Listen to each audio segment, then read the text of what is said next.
எனக்காக எல்லாத்தையும் விட்டு கொடுத்த என்னுடைய ரசிகர்களுக்காக நான் சினிமாவையே விட்டு கொடுக்கிறேன். ஒரு குட்டி கதை ஒண்ணு சொல்றேன். ஒரு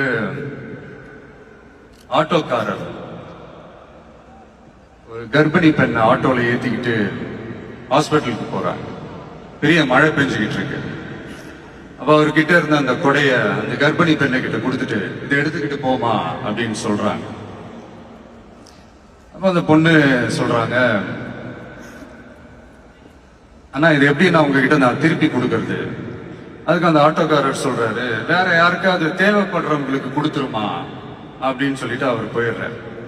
அந்த கர்ப்பிணி பெண் அந்த கொடையை எடுத்துக்கிட்டு ஹாஸ்பிட்டல் வாசலுக்குள்ள போகும்போது அந்த வாசல்ல ஒரு பெரியவர் மழைக்கு பயந்துகிட்டு அப்படியே கை கட்டிக்கிட்டு நின்றுட்டு இருக்கிறாரு.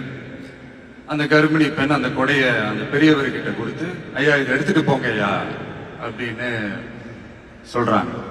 அதுக்கு அந்த பெரியவர் இதே மாதிரி கேட்கிறாரு, அம்மா நீங்க யாருன்னு எனக்கு தெரியாது, எப்படிமா இந்த கொடையை நான் திருப்பி உங்ககிட்ட கொடுக்கறது? அதுக்கு அந்த பொண்ணு சிரிச்சுக்கிட்டே சொல்றாங்க, வேற யாருக்காவது தேவைப்படுறவங்களுக்கு கொடுத்துருங்க ஐயா அப்படின்னு சொல்லிட்டு போயிடுறாங்க. உடனே அந்த பெரியவர் கொடையை எடுத்துக்கிட்டு பஸ் ஸ்டாப்புக்கு வராரு. பஸ் வருது, ஏறி போகும்போது அங்க பாக்குறாங்க ஒரு பூக்கார அம்மா பூவை வச்சுக்கிட்டு ஒரு அட்டையை இப்படி மழைக்காக புடிச்சுக்கிட்டு உட்கார்ந்துட்டு இருக்கிறாங்க. பெரியவர் போய் அந்த கொடையை அந்த பூக்கார அம்மா கிட்ட கொடுத்துட்டு அவர் பஸ் ஏறி போயிடுறாரு. பூக்காரம்மா அந்த கொடையை எடுத்துக்கிட்டு வீட்டுக்கிட்ட வரும்போது அங்க ஒரு ஸ்கூல் படிக்கிற பொண்ணு பேக் எல்லாம் மாட்டிக்கிட்டு மழையில ஓடி வர்றாங்க.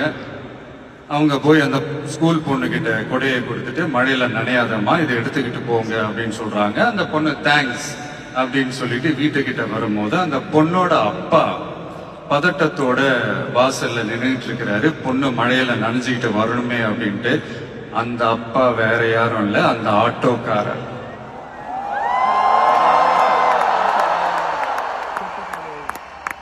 அந்த குடை அவரு கொடுத்த குடை. So the moral of the story is,